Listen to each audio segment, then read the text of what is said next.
Now let me ask you a question. Have you ever wondered about life after death? Well, I think that's something we've all wondered about. Would you like to learn more about the evidence that supports life after death? Have you ever wanted to know what science and medicine believe about life after death? Can you imagine what it is like to cross the bridge between here and there? Tell me, do you know what grief can do to your life? Have you ever heard about an amazing book called We Don't Die? Or better yet, would you like to meet someone who has some of the answers that we're looking for today? Now, are you ready to learn how to be successful and to learn about life after death? If you can answer yes, or maybe to any of these questions, then you are in the right place. And I would like to welcome you to January Jones Sharing Success Stories.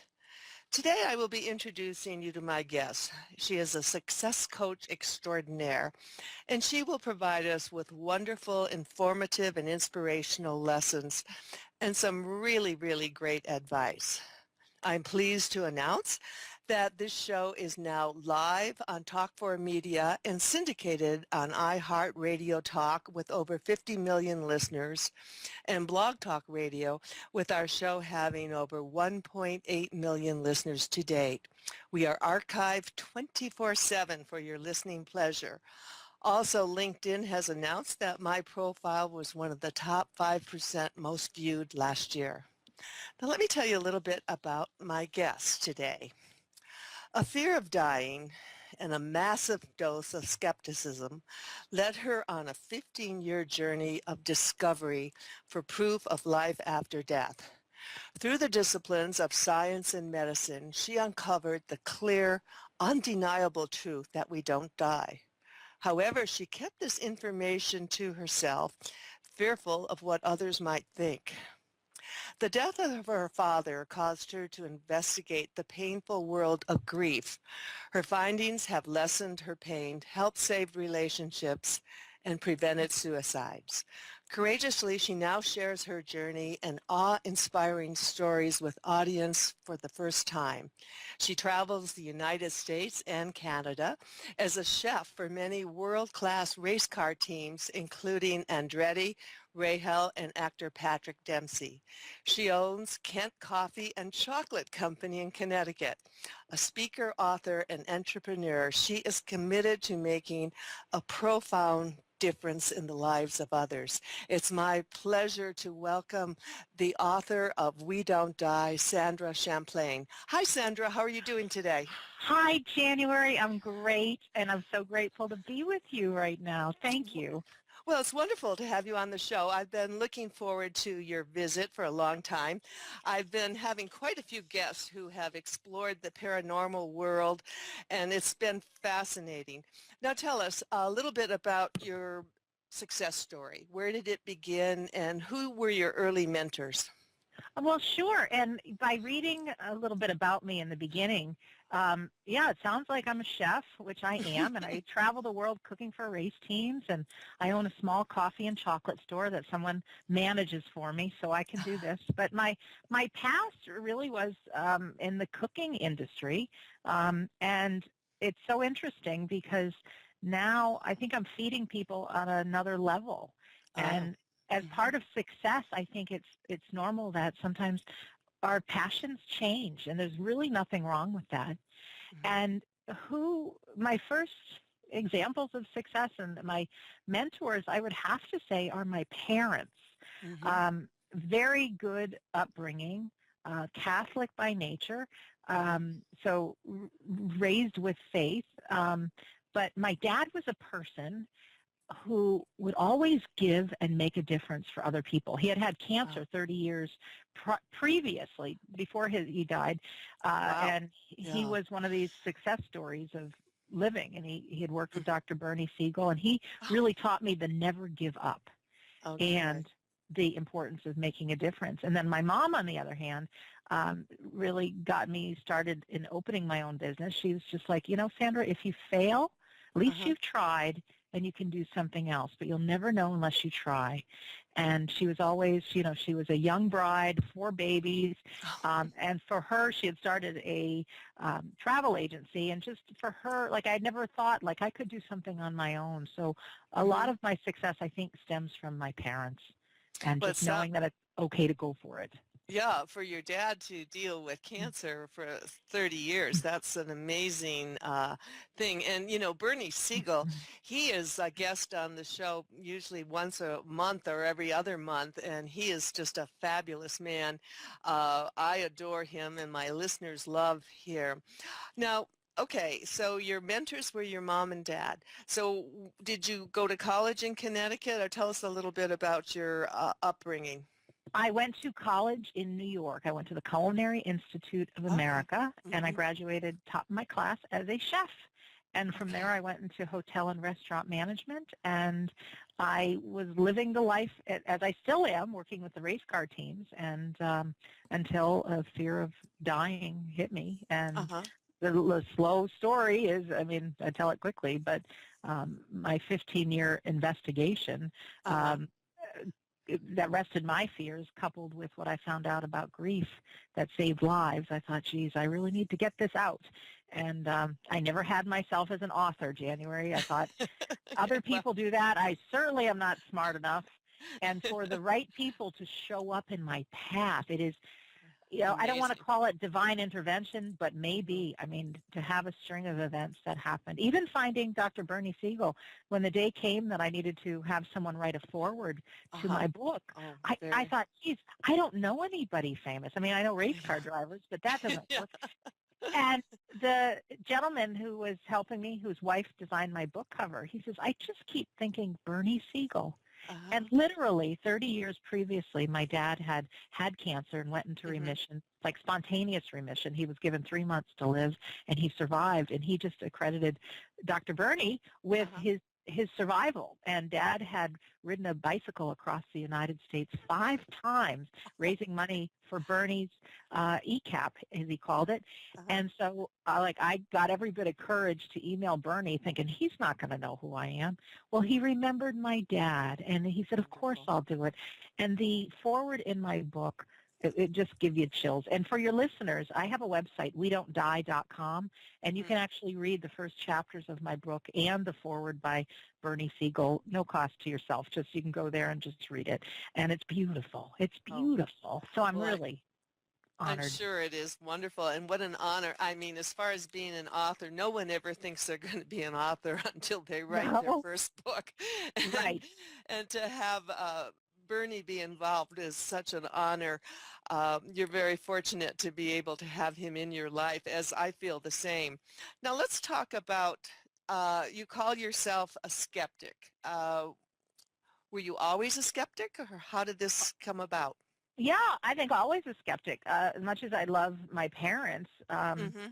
they really raised it. If you can't see it, it's not real. And I'm 48 years old now, and when I was a kid, there was very little conversations about Yeah. mediums and psychics and things. And if they were, with there were any conversations, they were all scams and con Yeah. artists, and Oh, yeah. none of that stuff was true. Just the way it Mhm. was, not true. Mhm. So um, I grew up. My dad, like I said, almost the mind of an engineer. He was an airline pilot, but he really had to investigate things. And so, yes, we believed in faith and life after death, heaven, because that's what Mhm. religion taught us. But Mhm. other than that, all this other stuff was kind of crazy nonsense, and never get involved with it. Don't talk about it. And Mhm. even going through a bookstore, if I would walk through the spiritual section, I was Yeah. so opinionated, like, these people need to get a life. This stuff isn't real. And so so I'm the perfect one, because my book is titled We Don't Die, but the subtitle is A Skeptic's Discovery of Life After Death, because I went out to prove a lot of it was nonsense, only to prove the opposite. And even though I had the fear of dying, Mhm. it was really coming to grips with this in my own mind. Can I be open? And then, Now, what did your father's death, is that what triggered this research, or how did it come about? What triggered it? The research came first. The research Mhm. came 15 years before my dad died, and Okay. it was very private. I never even told my father until I didn't, because I thought Dad would think I was a lunatic. I really did, because we didn't talk about that stuff.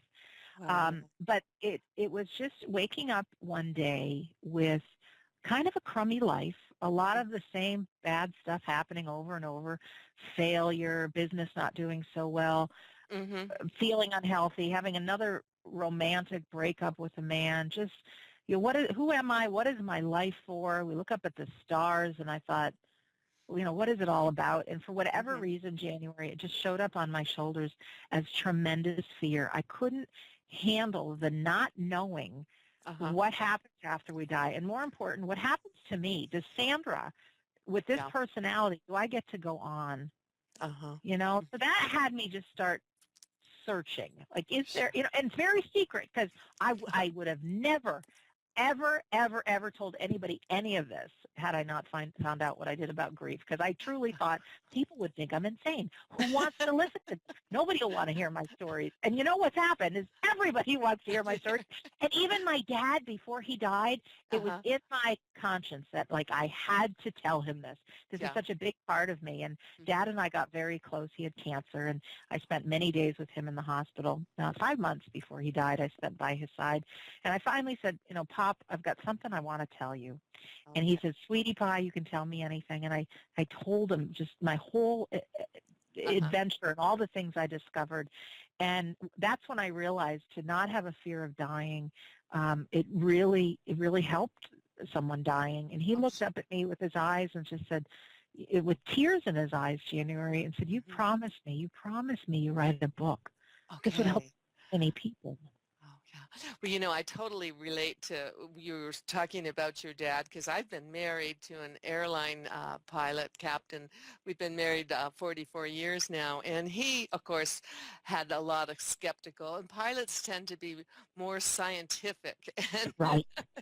and Exactly. it's very hard to take them along on this journey. And what a marvelous gift you were able to give your dad and share your information with him before he died. We're back right now with Sandra Champlain, and she's the author of We Don't Die. Now, what evidence did you discover, and how long did it take you to get this book written? Well, the evidence part takes a long time to explain, so I'll answer the second question first.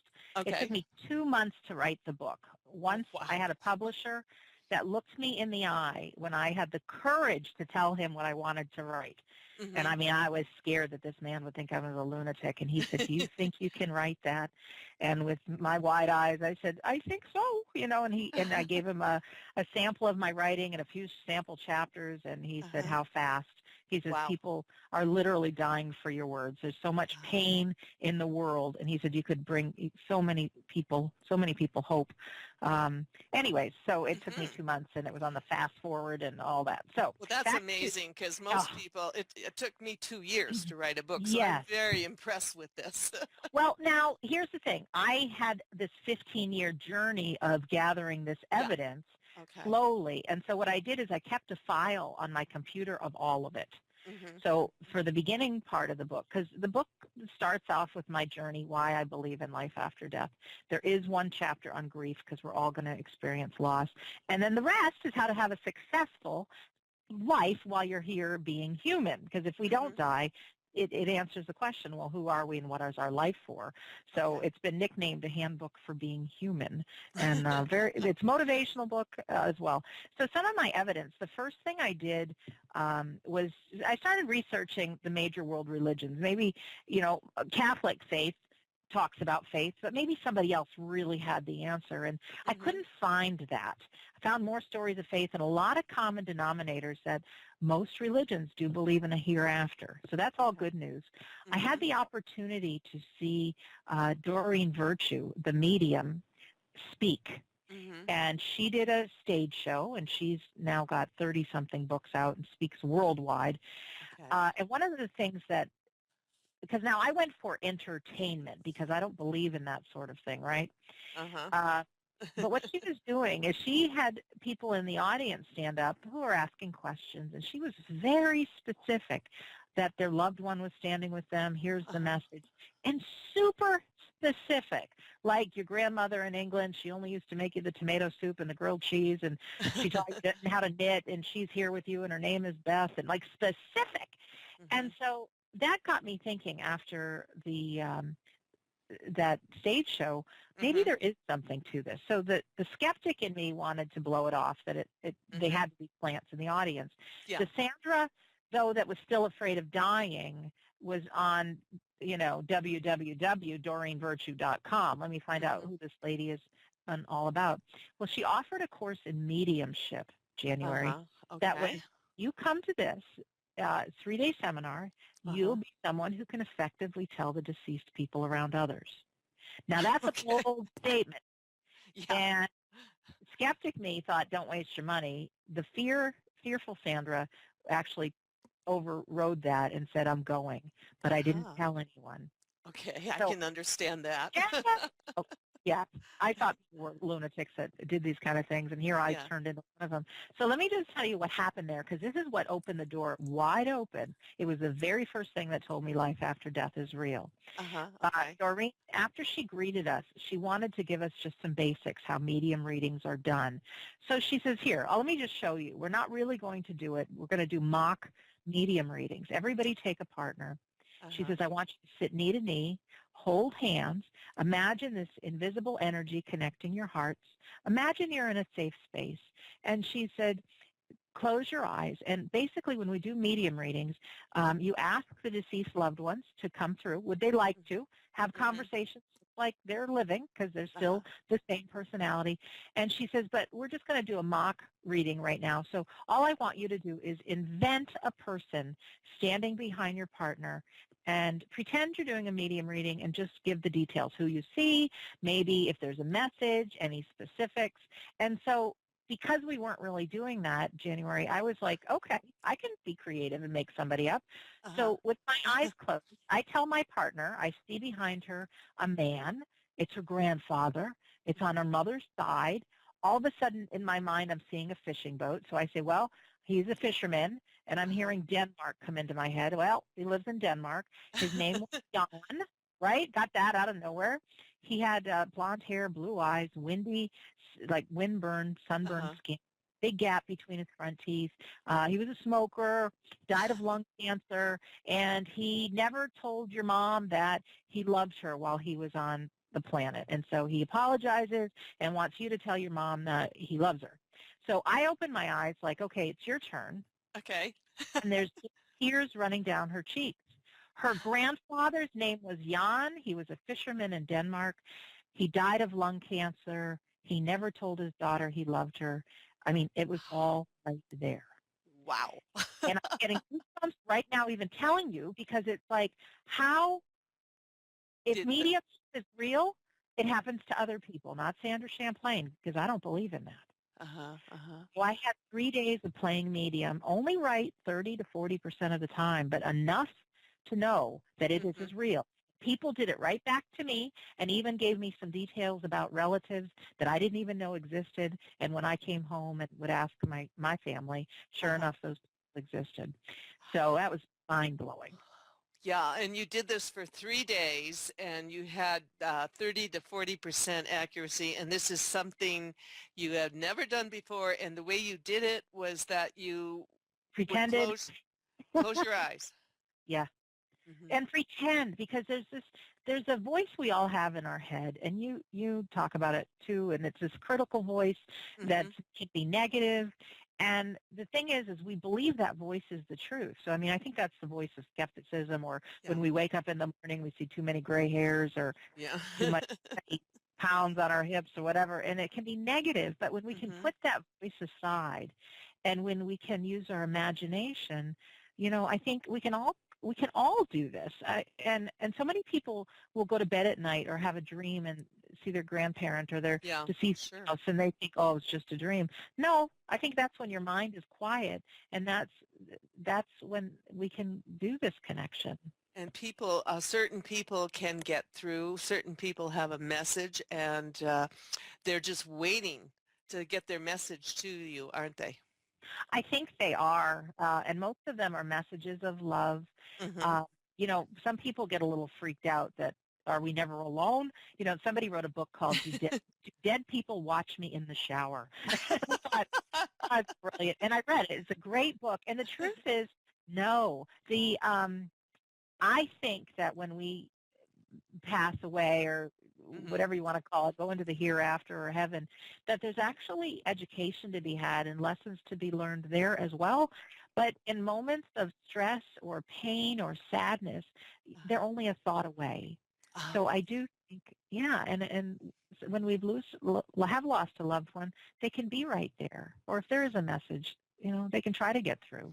sure. Now, after this 3-day mind-blowing experience that you went through with Doreen Virtue, is that her real name, do you think? That is her real name, That's a indeed. real name. That's an Her interesting, real name.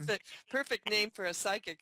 And she's a psychologist before that. Here's the thing. She went out to prove that this isn't true. This Uh-huh. is possible. She's hearing messages in her head. She actually saw a carjacking like in her future, and she blew it off like that's got to be my imagination. Happened exactly the way she had seen it in her mind. So that's when she started, like, there is something here. There's something else possible with our minds than just what meets the eye. Now, after this amazing experience, what happened to you next? How did you continue doing this, or how did it become a part of your life? I didn't continue doing it because here's where the fear came in. If, Uh-huh.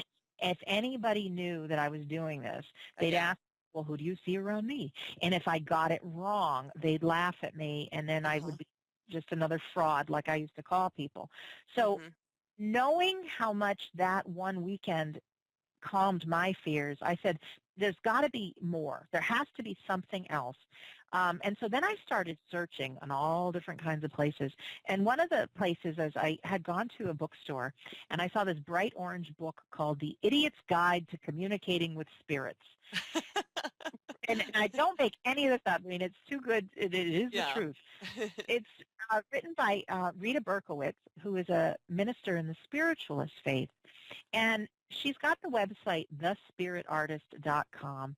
And she not only is a medium, but she is an artist. And so she has throughout her website pictures, portraits that she's drawn of deceased loved ones that she sees around um, her clients, and then Uh-huh. also the photographs of who those people were as they lived. Oh, And they're okay. the same people. I mean, it is mind-blowing. And she has even, after my dad died, I saw her, and she drew a picture of my dad, how he looked in Mm-hmm. the Air Force. He was about Uh-huh. 28 years old. And apparently, when we cross over, we can be our best age with no ailments and things like that. But next on the list, there was uh, studying the world of near-death experiences. Uh-huh. And for the skeptic, it's easy to say, well, all that light just happens when our brain is shutting down. It's very normal. That's Uh-huh. what the skeptic says. Yeah. But there's hundreds of thousands of documented cases of near-death experiences.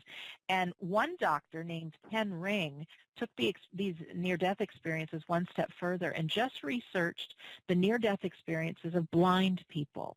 Oh, And in okay. those moments when people flatlined on the operating table and Mm-hmm. they rose to the light and all that, these people had vision for the very first time Oh, okay. and accurately saw things that were happening. One woman saw her husband having a conversation with the doctor and what the doctor was wearing, but the husband was wearing a green shirt, that a pen fell out of the doctor's pocket. Husband picked it up and where they were standing, the whole thing. Mm-hmm. And so, like, like, because I can talk on behalf of the skeptics because it's so easy to blow something off. Oh, it can't Yeah. be true. But when Yes. we take the time to do the work and, read the 30 examples of the blind folks that can see or some of the hundreds of thousands of the near-death experiences, that's pretty mega. It's Mm-hmm. very big. There is Dr. Ian Stevenson, who has researched over 3,000 children that have had near-death experiences. And we always hear about kids, how they can see to the other Yes. side, Right. but also finding out that some of the 3-4-year-old children would speak about who they were and what their lives were, and then to prove that those people really existed. hmm Well, And there's a movie coming out, Heaven is for Real, yes, and I was just speaking about that with a friend today, and it's an amazing. I've read the book; it's a fabulous book. I'm looking forward to the movie. I think, do you sense that people are more open to this topic now than when you first started researching, and what kind of reception are you getting? um, it's really great reception because Hmm. coming from the skeptic who now has this book, and I still work with these race car teams.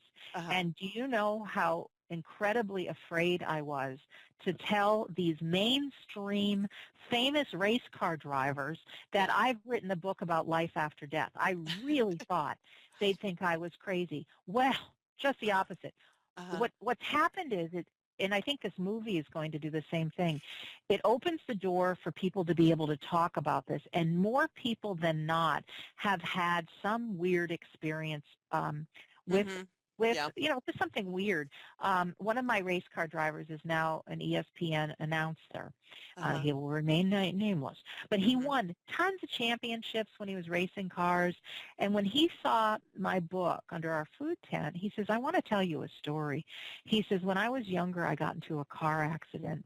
And he says, "I actually flatlined on the operating table, Oh, and I saw, all of a sudden I was greeted by my grandparents in a place that was so much more real than where we are right now." And he said, "I floated and I could see my dad, my mom, and my brother praying for me."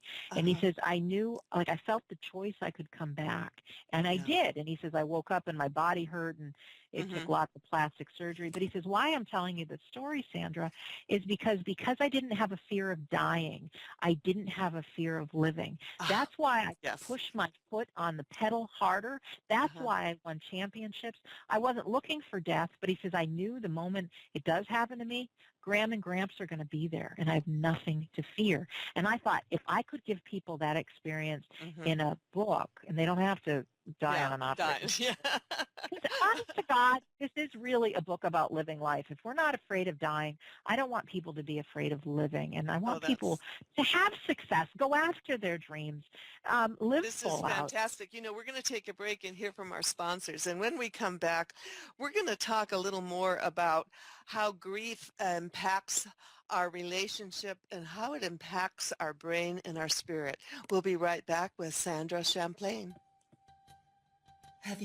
If you are not socially fit, I hope you will become socially fit this year. I'm pleased to welcome back an amazing, priceless personality today on the show, Sandra Champlain. Sandra, would you share your website information and share with my listeners how they can get your book? I sure can. My name, again, is Sandra Champlain. My book is We Don't Die, A Skeptic's Discovery of Life After Death, which is available Amazon, Barnes& and Noble, wherever you buy books worldwide. Just ask for it. Mhm. And then my website is wedon'tdie.com. No apostrophe in the don't, but wedon'tdie.com. And again, you can download the first couple of chapters and the foreword by Bernie Siegel. And in a minute, I think we're going to talk about grief, and I have a 70-minute grief audio called How to Survive Grief that can really make a difference if you do know someone who has had any kind of loss. It'll make a difference. So wedon'tdie.com. Wonderful, wonderful. Now, what is the evidence? We cannot see heaven. What do you say when people want to know how you know it exists?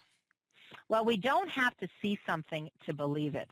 Mm-hmm. A lot of times we think we do, but one of the examples that I bring up is the wireless internet. Now, I have an iPhone, and somehow, miraculously, it can tie into anywhere in the world Mm-hmm. with some invisible something Yeah. connecting it to some other invisible something, because, nobody really knows where the internet is. Um, Even things like radio waves, GPS signals, television signals. Mm-hmm. Science has proved that we are, and everything we see is made up of energy. If Mm-hmm. we put a teeny tiny camera inside one of the atoms inside of our molecules as humans, the camera wouldn't pick up anything. It would just be empty space. All that there is this vibration of energy on really a subatomic level. And so when we die, I say that we have, this people call it a soul, people call it our essence. It could Mhm. be our energy field, whatever you choose to call it. It continues to vibrate even though the body is gone and goes Okay. into this invisible space. And I want to share, like if you have a big puddle in the ground after a fresh rainstorm, and then you Mhm. have a couple of bright days, well, the sun has dried up that puddle. Now, is the water gone? It's not in that puddle form, but it's changed forms. Form. Same Okay. thing if a log burns. The Mhm. log is gone, but it's now turned to heat. Our Mhm. body dies, it disappears, but our soul, our spirit, goes on. Mhm. And everybody, I keep talking about the voice, that inner critic that never shuts up. Mhm. Something I think is invaluable to all of our success is when we're able to quiet that mind, um, something neat happens. It's a good place to go to free yourself from pain, because when you're really in the present moment of something, even for just a couple of seconds, the pain isn't there. Right. People who've had the greatest inventions, even Steve Jobs with all of his Apple Mhm. stuff, Mhm. Mhm. and Tina Turner and Sting and Paul McCartney and Henry Ford, they would all attribute being with a quiet mind to getting their greatest thoughts, their greatest ideas. People that are psychics, people that are mediums that connect to the hereafter, which I do Mhm. believe is right here amongst us, just after our body goes. Um, they all attribute it. Their mind has to be quiet to have that happen. Happen. Yeah. Yeah. And now let's switch the topic. Let's talk about grief. And how does grief, I know how it impacts relationships. How does it impact your brain? What does it do Well, to your brain?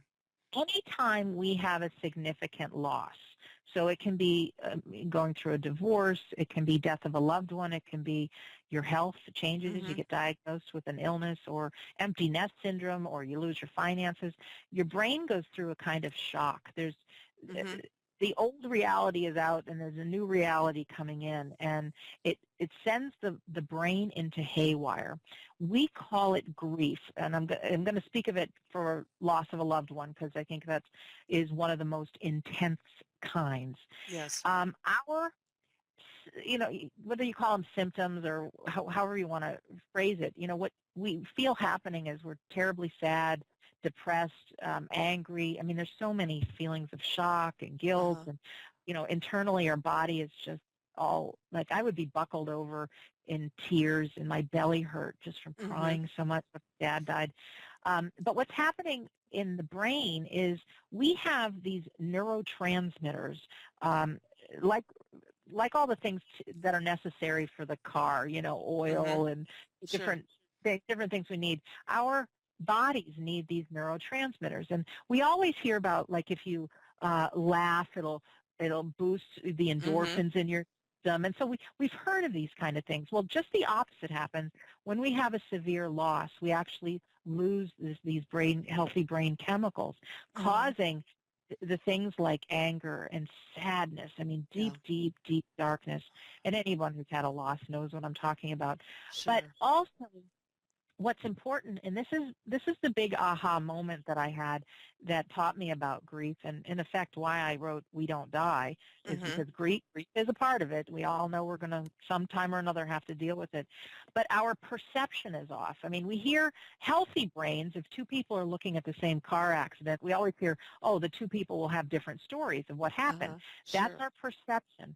When we're grieving, how we store things can be so way different than they're actually occurring. And why this is important and why I got into it is within my own family, not only did my dad die, but I had really healthy, wonderful relationships with my siblings, and we started fighting and we started miscommunicating. We were Mhm. arguing about things that like didn't even happen in reality, but one of us would say it did. And I Uh-huh. thought, what could happen that turns us into such monsters? And not just losing my dad, but I got written off by my siblings as well. Uh-huh. Like, I got labeled as the greedy sister. There's always Uh-huh. somebody, and it ended up being me. And I thought, what happens? And when I Uh-huh. realized the grieving brain is not healthy, cannot communicate correctly, isn't storing information correctly. January, going through grief is very similar, yet different, to somebody going through withdrawal from a drug or an alcohol. So if you can imagine somebody going through deep withdrawal, is this somebody you're going to trust with information that needs to go to someone else? Probably not. Are you going to have compassion for that person? Yes. Do you know that that's going to take a long time before they have to, we actually have to ride out grief. We can't Sure. Yeah. just say, oh, we've had 3 days off and we should be feeling better and go back to work. It's brutal on our systems. Oh, for sure. And so, we have to take a commercial, and when we come back, we're going to talk a little bit more about grief, and I'd like to briefly talk about remote viewing and the ESP technique that you teach. We'll be right back with Sandra Champlain. Lately, there and the author of We Don't Die. Now, what is remote viewing, Sandra? Remote viewing, January, is an ESP technique, extrasensory perception. And there's a really good reason why I talk about it and I teach it, because if people have an experience of being able to quiet their mind and see something that could be on a dining room table of a friend halfway around the world, or can see pictures in a magazine before they even open the magazine, not only does it give you goosebumps, but you realize that if you're able to do that, you can't just be this body and flesh that you are, that we must be something more than that. And I want to open to people up that we are, and, we don't die, and your loved ones haven't. And if I can see something on your dining room table, there's a real possibility that there's much more to life than meets the eye. But basically, I had taken a course with a physicist named Russell Targ, who is one of the founding fathers of the laser beam. And he says every human being can do this. And we had a weekend course, another one of my weekend getaways. And one of the things that he had taught us is we each had a partner, and we each had to hide something in a paper bag. And the homework, well, it's not really homework, but sitting there, what we have to do, and this is similar to Doreen Virtue's course in mediumship, is to quiet our mind, which is the first step in just about everything I'm learning, and then have the intention, if I could see what was in the bag, what kind of elements would it have?